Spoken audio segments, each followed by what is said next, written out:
Il est 10h03, Marion Maréchal est avec nous.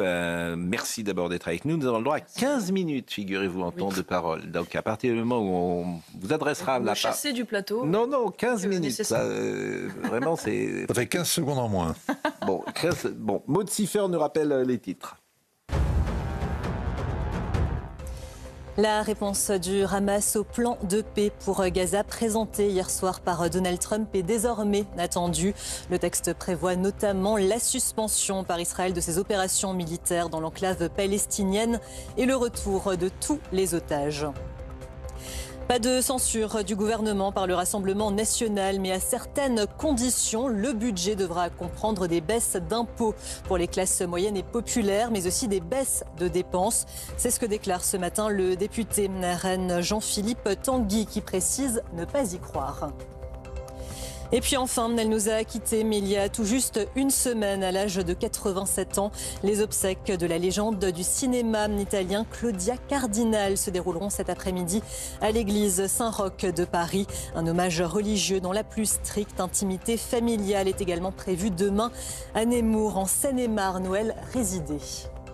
Merci beaucoup. Bonjour Marion Maréchal. Cet été, vous avez failli mourir dans un accident de voiture très important où vous dites que vous êtes une miraculée. Oui, un ange gardien d'élite. Bon, est-ce que ça a changé votre vie ? Ça change indéniablement le rapport aux autres et à la vie. C'est vrai, quand on parle des secondes qui s'étirent, vous savez, sous la pression de l'adrénaline, je pense, le quart de seconde avant de se prendre une voiture à 100 km/h en face, on voit littéralement sa vie défiler, on se voit mourir. Alors je ne sais pas comment les gens gèrent ça, peut-être derrière, les gens ont-ils des pulsions nihilistes. Ça n'a pas été mon cas, je me suis dit, bon Marion, tu as la chance d'avoir quelques années en plus, essaye d'en faire quelque chose d'utile ou de plus utile encore. Mais c'était un choc frontal ?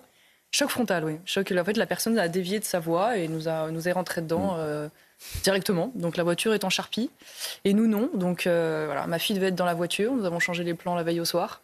Donc bon, j'en suis d'autant plus reconnaissante.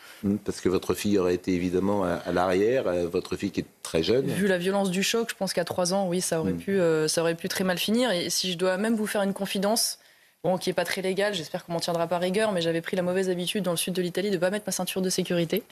Et je vous assure que c'est vrai, on roule, il est 8h du matin, et à un moment donné, j'ai appelons ça une petite intuition qui me dit « Allez Marion, mets ta ceinture, on ne sait jamais ». Bon, mécaniquement, je la mets. 1 minute après, on s'est pris la voiture. Donc si vous voulez, je suis sortie de là en me disant « Bon, on a coché toutes les cases, donc fais quelque chose de bien ». Et c'est vrai qu'on apprend à réapprécier même les petites choses les plus évidentes et les plus simples, et ça recentre sur l'essentiel, c'est évident. Mais pardonnez peut-être cette question intime, vous êtes croyante ? Je suis croyante, bien évidemment, et je dois dire que j'ai là encore l'intuition que probablement tout ça n'est pas sans hasard, et le lendemain de l'Assomption, peut-être la Sainte Vierge est-elle passée par là. C'était le 16 août ? C'était le 16 août, tout à fait. Alors, il y a beaucoup de gens qui vous écoutent et à l'instant, et puis ils se disent, mais elle est où Marion Maréchal ? Parce qu'elle n'est plus au Rassemblement National, elle n'est plus à Reconquête, elle a quitté Reconquête. Alors, ils savent évidemment votre identité politique ou culturelle, mais ils se disent, ça s'incarne dans quoi ? Et vous avez créé ce parti Identité Liberté. Je pense que parmi ceux qui nous écoutent, personne ne sait quel est ce parti, comment il fonctionne, combien il y a d'adhérents, Vous êtes présidente ? Je vais vous répondre absolument. Alors déjà, petite précision, pardonnez-moi, je n'ai pas quitté Reconquête. J'ai été exclu de Reconquête. Exclu, moi, Guillaume Pelletier, Nicolas Bay, Laurence Trochu, les 4 eurodéputés à peine élus sur 5, par Éric Zemmour, pour une divergence politique, je ne veux pas m'y attarder, qui tenait à la manière de se comporter vis-à-vis de la coalition RN-Ciotti aux dernières législatives. Passons. Au lendemain de cela, donc j'ai eu évidemment un immense sentiment de gâchis, je ne vais pas vous mentir, mais néanmoins j'ai repris mon bâton de pèlerin pour continuer de défendre ce que j'ai toujours défendu, que je défendais déjà quand j'étais députée du Front National avant de quitter la vie politique, pendant 5 ans pour créer l'ICEP, qui était finalement cette ligne, simplement identitaire, libérale, conservatrice, et surtout cette idée dont je ne me suis pas départie, qui est celle de la coalition des droites. Et je remercie d'ailleurs à ce titre Giorgia Meloni qui est intervenue en vidéo, vous en avez certainement entendu parler lors de notre événement de rentrée, expliquant aux Français, voyez, aujourd'hui mon succès, c'est d'abord le succès d'une méthode du gouvernement. C'est le succès d'un rassemblement très large qui va du centre droit jusqu'à la droite nationale. Et donc j'invite les Français à tirer les leçons de ce succès parce que j'ai besoin à mes côtés en 2027 au Conseil européen d'avoir une force qu'elle appelle conservatrice de droite en France. Et donc j'espère que cet appel sera entendu par l'ensemble des visages de la droite au moment où Mélanie est érigée en modèle pour sa fermeté migratoire, pour ses résultats économiques. Et j'en suis heureuse. En tout cas, c'est la mission que je me donne avec Identité Liberté jusqu'en 2027, ça c'est évident. Mais alors, vous avez des échanges avec qui ? J'ai des échanges en fait avec tous les pans d'ailleurs de la droite. Je vais même vous dire, au Parlement européen, cette coalition des droites, nous la faisons. Parce que moi j'appartiens à un groupe qui s'appelle les conservateurs et réformistes européens, qui est le même d'ailleurs que les Italiens de Fratelli d'Italia, et qui aujourd'hui régulièrement construisent des majorités avec le groupe de centre-droit, appelé PPE, où se trouve François-Xavier Bellamy et les LR, et qui discutent de fait avec le groupe du Rassemblement national. Alors en Europe, oui, mais en France. Oui, mais en excusez-moi, France, mais symboliquement c'est très puissant. Ça veut dire qu'au Parlement européen, grâce à la position pivot que nous avons, nous arrivons à contrarier la traditionnelle alliance qui est officiellement celle de von der Leyen, qui est du centre-droit jusqu'à la gauche. Aujourd'hui, régulièrement, nous faisons tomber des textes, nous détricotons le Green Deal, nous permettons d'avoir des textes plus fermes sur l'immigration grâce à cette coalition des droites. Donc si ça marche au Parlement européen, si nous sommes capables de travailler du RN jusqu'au LR, on va essayer de tirer ce modèle jusqu'ici. Oui, mais alors vous êtes fâché avec Éric Zemmour, j'imagine qu'il n'y a plus de contact aujourd'hui. Écoutez, je vais vous dire, moi je fais la part des choses entre le personnel et le politique. Je l'ai dit d'ailleurs lors de mon discours de rentrée, si le prix à payer pour que mes filles ne finissent pas voilées dans 10 ou 15 ans, c'est de travailler avec des gens qui ont pu être des concurrents d'hier, des gens avec qui je ne suis pas d'accord sur tout, des gens avec qui personnellement c'est parfois compliqué, je paye ce prix 1000 fois. Donc le fait qu'il y ait pu y avoir cette exclusion de Reconquête, cette divergence politique, ne m'empêche absolument pas de dire que dans cette coalition, évidemment, Reconquête doit en faire partie. Au même titre que Laurent Wauquiez et Bruno Retailleau, au même titre que, évidemment, Jordan Bardella et Marine Le Pen, que Nicolas Dupont-Aignan et d'autres, et même, je vais pousser la provocation, jusqu'à, je considère, peut-être une partie d'Horizon. Je dis bien une partie, pas grand-chose à faire avec Nathalie Loiseau, mais enfin, une femme comme Christelle Morancet, par exemple, qui est présidente des Pays de la Loire, qui a baissé ses dépenses de 100 millions d'euros, qui s'est attaquée aux subventions de la gauche culturelle. On n'a rien à dire, on n'a rien pour se mettre autour de la table. Le problème, ils veulent pas. Les LR, ils veulent pas de vous. Ils veulent pas du RN, ils veulent pas de Reconquête, et là-dessus, ils sont inflexibles. Et pourquoi vous n'êtes pas retourné au RN ? Parce qu'il y a un lien évidemment familial qu'on connaît avec Marine Le Pen, un lien très fort. Vous n'êtes pas retourné pour des raisons de programme, parce que vous êtes plus libéral, plus à droite économiquement que Marine Le Pen, ou vous n'êtes pas retourné pour des raisons personnelles ? Non, moi, vous savez, j'ai quitté le Front National à l'époque en 2017. J'étais, on va dire, députée sortante. Mais qui était plus à droite.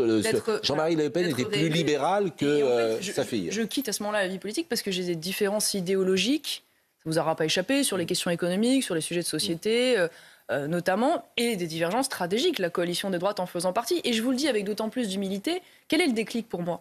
C'est 2015. Je suis présidente du conseil régional. N'importe quoi. Je suis candidate aux élections régionales. Mais j'ai failli être présidente. De fait, c'est ça ma leçon. C'est que je fais un très bon score au premier tour avec ma liste. On fait 42%. On a plus de 13 points d'avance sur Christian Estrosi. C'est imperdable. Et on perd au second tour. Alors on perd glorieusement, ok, on perd à 47%. Mais enfin, à la fin, on perd. Parce que précisément, on n'a pas d'alliance, on n'a pas d'alliés et on n'a pas de réserve de voix. Et moi, à partir de là, je me dis, en fait, à un moment donné, c'est bien d'avoir les bonnes idées, mais si on ne donne pas les moyens de la victoire, j'ai l'impression d'emmener les Français dans une impasse. Et c'est pour ça qu'aujourd'hui, je ne suis pas au Rassemblement national. Je suis allié du Rassemblement national. J'ai 3 députés qui siègent, sont apparentés à ce groupe. Mais je considère que c'est justement dans nos complémentarités qu'on arrivera à faire 50 plus 1, parce qu'aucun parti politique ne peut gagner. En tout cas, les choses changent. Vous avez vu ce matin Roger Carucci, sans doute, ce qu'il a dit. J'ai vu. Et c'est très important, très important à droite, en tout cas, puisqu'on va revoir ce qu'a dit Roger Carucci. C'est la première fois, me semble-t-il, qu'un homme de sa stature, François-Xavier Bellamy l'avait dit aussi, il l'avait dit au micro d'Europe 1, il s'était fait taper sur les doigts et après, il avait un peu reculé. Il avait dit ce que... Moi, je pense, pour tout vous dire, que 90% des gens de droite sont alignés sur la position de Roger Carucci. Ça a attesté dans les sondages. Hein. Oui. Bon, alors, et c'est pour ça, d'ailleurs, que les Édouard Philippe vont avoir un souci. C'est pour ça que ceux qui ne choisissent pas auront un souci. Et c'est pour ça qu'Édouard Philippe, à mon avis, perd 10 points. C'est que les gens se disent, attention, c'est un homme de droite, mais qui ne choisit pas entre LFI et RN. Tous les gens de droite, ils choisissent entre LFI et RN. Simplement, comment cette coalition, vous pouvez l'imaginer, puisque personne n'en veut. Marine Le Pen n'en veut pas, les LR n'en veulent pas, Éric Zemmour la demande, mais il est tout seul. En fait, il n'y a que les micros, pas les micros-partis, puisqu'il avait fait 7% à la dernière présidentielle, mais ceux qui sont en bas, les plus faibles, demandent cette alliance. Je rejoins votre diagnostic. Je pense que la LFisation de la gauche va forcer l'ensemble des familles de droite à distinguer l'allié potentiel de l'adversaire existentiel. Et vous l'avez noté vous-même avec la déclaration de M. Carucci, mais il n'y a pas seulement ce signal. Il y en a d'autres, des signaux qui nous font dire qu'on avance. La pétition de Philippe de Villiers, à certains égards, est une démonstration de succès de coalition des droites. On a Laurent Wauquiez qui signe, on a Éric Zemmour, on a moi-même évidemment, une partie du Rassemblement national, Nicolas Dupont-Aignan, sur un sujet qui est aujourd'hui un sujet fédérateur. Je note que dans la campagne interne, à la fois Bruno Retailleau et Laurent Wauquiez ont expliqué que dorénavant, le seul cordon sanitaire acceptable était face à l'extrême gauche. Donc des victoires, quand je vois aujourd'hui l'ensemble de ces droites ériger Giorgia Meloni en modèle, j'y reviens une fois de plus, Giorgia Meloni, elle vient quand même pas de nulle part et elle gouverne avec cette coalition des droites. Donc moi, je vois des victoires petit à petit s'engranger et je vais vous dire, moi je suis optimiste. Il reste 2 ans, c'est à la fois long et court. Ça je va pense pas être que simple. nous y arriverons. Il est 10h14. Comment vous interprétez le jugement qui frappe Nicolas Sarkozy ? Ah bah je suis évidemment extrêmement choquée par la mécanique qui s'est mise en place, que j'appelle moi l'association des malfaisants, qu'on retrouve dans l'affaire Fillon, dans l'affaire Marine Le Pen, c'est-à-dire Mediapart, PNF, Juge Rouge. Mais je vais prendre un angle un peu différent. On a beaucoup parlé de l'affaire Sarkozy. Il y a 2 choses qui pour moi sont la démonstration qu'il y a un manque d'impartialité et une volonté d'humilier. Nicolas Sarkozy, il n'a pas été seulement condamné avec exécution provisoire à de la prison, il a été privé de ses droits civiques, donc du droit de vote. Je rappelle que dans ce pays, même les pédophiles ont encore le droit de vote. Et la deuxième chose qui m'a extrêmement choquée, dont on a peu parlé, il est privé de ses droits familiaux. Il est privé de son autorité parentale vis-à-vis de sa fille de 13 ans. Est-ce qu'on peut m'expliquer le lien avec cette affaire ? Et vous voyez, rien que sans retrait sur le reste, Maître Jakubowicz. C'est mécanique, c'est l'application de la loi. À partir du moment où il est condamné pour association de malfaiteurs, ce sont des condamnations annexes, connexes, donc, qui découlent. Oui, mais excusez-moi, mais donc ça aurait dû être pris en compte madame, si vous voulez, dans tout ça. Je n'aimais pas le jugement de valeur. Je réponds simplement à votre observation en disant que c'est... Nordal Lelandais peut avoir un enfant en prison et voir son fils. Mais Nicolas Sarkozy aussi. Mais non, s'il est privé de... mais ça n'empêche pas de procréer. On n'empêche pas de procréer, heureusement. Non, mais il pouvait voir son fils. Il pouvait voir son enfant, Nordal Lelandais. Le fait d'être privé de ses droits civiques, civils et de famille ne lui interdit pas de voir sa fille. Non, mais on est d'accord, attendez, on se calme, on se calme. Ça veut dire qu'effectivement, il est privé de ses droits, de ce qu'on appelait dans le temps l'autorité parentale. Oui, voilà c'est exactement ça. Mais c'est pas, il n'est pas interdit de voir son enfant, d'élever son enfant, de vivre avec son enfant, si ce n'est que... Mais comprenez bien que symboliquement, c'est quand même une violence extraordinaire. La différence entre nous deux, c'est que moi, je ne suis pas législateur. Voilà. Non, mais donc, je ne vote pas la loi, je la commente.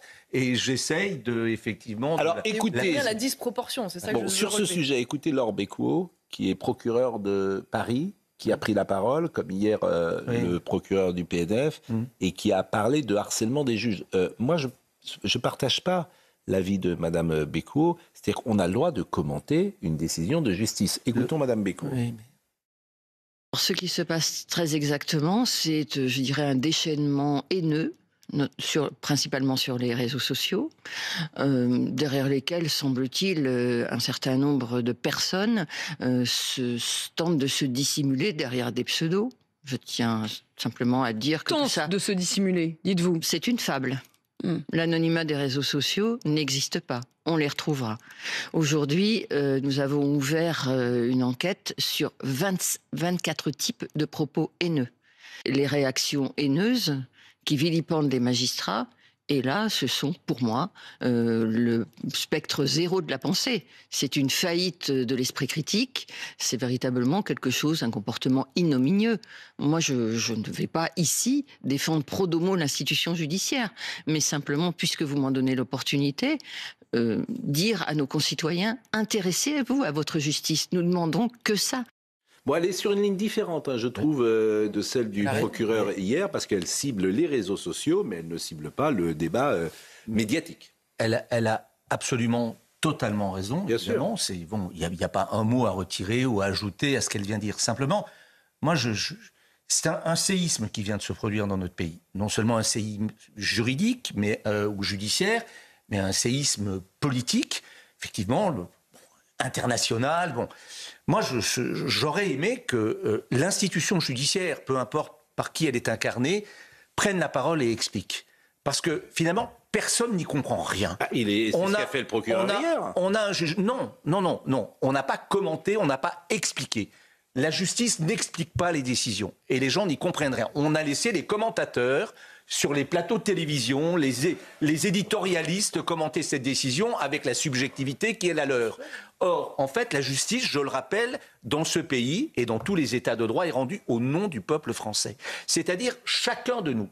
Donc je considère que l'institution judiciaire, ce qui est inhabituel, j'en conviens, mais la situation n'est-elle pas, elle, tout à fait exceptionnelle et inhabituelle? Moi, j'aurais aimé qu'au plus haut niveau, et peut-être le ministre de la Justice lui-même, parce que moi, d'ailleurs, j'en profite pour dire que je pense que le ministre de la Justice, alors là, il est démissionnaire, doit être un personnage du gouvernement à part. Moi, j'appelle de mes vœux que ça soit une personnalité neutre, non politicienne, qui appartienne à un gouvernement. Il y avait une proposition qui avait été faite jadis que lors de la nomination du ministre de la Justice, que son nom soit proposé au Parlement, par exemple, aussi bien au Sénat qu'à l'Assemblée nationale, pour que ça soit une personnalité qui ne se mêle pas de la vie politique au quotidien. Ce qui, s'agissant du garde des Sceaux actuel, a été un petit peu compliqué s'agissant de Nicolas Sarkozy. Par exemple, une personnalité comme Alain Dershowitz. Je referme la parenthèse. Non. Je referme la parenthèse. C'est le profil. Je referme la parenthèse. En disant que je pense qu'on aurait gagné à expliquer. On n'y comprend rien. Il y a 500 pages, 600 pages de 400. Non. Vous avez compris, vous, la motivation profonde pour laquelle il faut que Nicolas Sarkozy soit mis hors du champ de nuire à la société. Tout le monde l'a compris. Eh bien, pas moi. Tout le monde l'a compris. Pas moi. Marion Maréchal mais il y aurait quand même... Oui, non, mais ça, c'est une interprétation subjective, politique, ce qui est son métier, c'est son rôle. Mais je veux dire que pour les gens qui veulent comprendre tout simplement, en dehors de toute idée politicienne, Marion Maréchal vous répond. Moi, je considère que cette exécution provisoire est tout simplement incompréhensible. Je l'ai dit sur les réseaux sociaux, sans critiquer le fond de la décision, je considère qu'elle est incompréhensible. Voilà. Et pour l'homme de la rue, elle l'est. Je suis l'homme de la rue. Là, nous sommes. Vous expliquez, et à juste titre, que la justice doit finalement rattraper a posteriori cette suspicion de partialité qui entache, si je puis dire, l'efficacité du jugement. Mais enfin, la meilleure solution eût été peut-être a priori, c'est-à-dire qu'il aurait été beaucoup plus simple, excusez-moi, que, en l'occurrence, la magistrate qui a participé au jugement et qui, ça a été largement révélé, par le passé a pris des positions politiques contre Nicolas Sarkozy, se déporte dès le début de l'affaire. Pourquoi, en fait, à partir du moment où cette affaire a été activée, a-t-on accepté qu'il y ait une femme qui soit au sein du parquet national financier, également cadre du syndicat de la magistrature, avec tout ce que ça implique, évidemment, de suspicion, qui d'ailleurs a idéalement été, associée à l'affaire de Marine Le Pen? Pourquoi a-t-on accepté qu'un des officiers de police... Là, vous parlez de quelqu'un, je pense que les gens ne savent pas de qui vous parlez. Parce qu'en fait, je vais parler de deux magistrats différents. Il y a celle qui va juge, et qui en l'occurrence a manifesté contre Nicolas Sarkozy et a pris position, qui aurait pu se déporter. Et vous parlez d'une autre personne, c'est la première fois que j'entends cela. Voilà. Et l'une des autres magistrates qui, là, pour le coup, a fait partie de l'enquête au sein du parquet national financier, qui, elle, est cadre du syndicat de la magistrature, qui a d'ailleurs été associée à l'affaire également de Marine Le Pen. Et au sein même du PNF, il a été révélé qu'un des officiers de police judiciaire a liké un certain nombre de publications de Mediapart. Donc je veux dire, le meilleur moyen dans ce cas-là, si on avait voulu éviter toutes ces polémiques et ces suspicions de partialité, ça aurait été dès le départ de faire en sorte que la petite équipe, qui globalement est la même, Fillon, Marine Le Pen... C'est combien de personnes? Je n'ai pas le détail. En tout cas, ce qui est sûr, c'est que ça aurait évité ce genre de problème. Et ça aurait pu être fait a priori. Et ça n'a pas été fait. Et c'est là où ça devient étrange. Non, mais moi, je fais semblant de le faire, en plus. Non, mais moi, je fais la différence entre le PNF et la présidente pour une raison simple, c'est qu'il y en a une qui est l'accusation qui n'est pas présumée être neutre, je dirais, ou impartiale, c'est l'accusation au nom de la société, ce qui n'est pas rien quand même. Mais effectivement, la présidente de l'audience, c'est vrai que moi, j'ai été, troublé, c'est effectivement, en apprenant qu'effectivement, elle est aussi frontalement pris parti en participant à une manifestation, ce qui est son droit le plus strict. Mais je suis assez d'accord avec vous sur le fait de dire que dans cette situation, elle aurait dit, suivant la formule, se déporter. Alain, comprenez qu'on soit troublé bien avant ça, à partir du moment où le PNF dit que Nicolas Sarkozy a passé un pacte faustien avec Mouammar Kadhafi. Je suis désolé que des juges disent pacte faustien. Faustien, c'est dans le droit? Faustien, c'est juridique? Qui avait dit ça? Le PNF. C'est-à-dire que l'accusation, c'était que Nicolas Sarkozy avait passé, je cite, un pacte faustien. On termine avec Marion Maréchal. Comme la plupart des dirigeants européens, au demeurant. En plus. Bon, on termine, je ne sais pas combien de temps il reste précisément. Non, pardonnez-moi. Oui, Vincent Herouette. Kadhafi est allé à Berlin, Kadhafi est allé à Bruxelles, Kadhafi est allé à Rome. On semble oublier un peu le contexte. Oui, mais et quand vous disiez qu'on ne comprend pas, pardonnez-moi, mais tout le monde entier a commenté cette affaire, ce jugement. Le monde entier a été choqué. Sauf ceux qui devaient... Et la France a eu honte. La France, non seulement elle a peur d'un jugement pareil, mais elle a honte. Et ce que je veux dire, c'est que tout le monde a commenté le jugement et personne ne l'a compris à l'étranger. Et il n'y a pas de calcul politicien là-dedans. Les gens, tous mes confrères qui ont regardé le jugement, sont incapables de l'expliquer à leurs lecteurs. Eh bien voilà, vous dites la même chose que moi. Bon, on termine avec Marion Maréchal. Marine Le Pen, cette élection, les Français ont le sentiment qu'en 2017, l'élection n'a pas eu lieu, ou en tout cas elle a été faussée, pour reprendre effectivement votre démonstration avec François Fillon. Ils ont le sentiment qu'en 2022, elle n'a pas eu lieu, elle a été enjambée, avec la guerre. Et en 2027, on leur dit que Marine Le Pen, qui est en tête dans les sondages, ne sera peut-être pas là, et se prépare peut-être quelque chose contre Jordan Bardella. De fait, en effet, ils ont ouvert une enquête. Et sur Jordan Bardella, ça sort pas. Comme si c'était sous le... sous la table et qu'on attend de le sortir au bon moment. On attend toujours des Donc nouvelles. Ça commence à faire beaucoup peut-être. Et on attend toujours des nouvelles d'ailleurs de l'enquête sur les assistants parlementaires de Jean-Luc Mélenchon. Oui. On attend toujours d'ailleurs que le PNF s'autosaisisse des robes Dior d'Anne Hidalgo. Si vous voulez, c'est ça qui est gênant en fait dans le 2 poids 2 mesures. Je crois que je compte la fois dernière, il y a entre 26 et 27 ministres proches d'Emmanuel Macron. Hidalgo, pardonnez-moi, elle est restée dans l'enveloppe. Mais d'accord, mais ça... Elle a 17 000 € par an, simplement. Alors elle achète ce qu'elle veut, mais elle achète manifestement des robes Dior. Mais elle est restée dans l'enveloppe des frais de représentation. Oui, permettez-moi de vous dire que le PNF se saisit et sait s'autosaisir pour moins de ça quand ça l'intéresse. Donc non, il y a indéniablement un 2 poids 2 mesures qui est extrêmement gênant. Et ce qui est sûr, c'est que moi je pense que Jordan Bardella, probablement cette affaire sortira à dessein plus près de l'élection. Voilà, je m'y attends. Maintenant, indéniablement, je fais partie de ces Français qui s'y attendent. Et sur le fond, sur la justice, est-ce que vous avez des réformes à imaginer ou à proposer? Par exemple, si vous étiez aux affaires, est-ce que le PNF disparaîtrait ou est-ce que vous feriez une grande réforme de la justice française? Je pense que si on veut restaurer la confiance des citoyens à l'égard de la justice, il faut casser justement cette suspicion de politisation de la magistrature. Alors on pourrait rentrer également sur la partie infrastructure et moyens et la place de prison, mais je ne vais pas m'y attarder, mais la question même de la manière aujourd'hui dont sont recrutés par exemple les magistrats.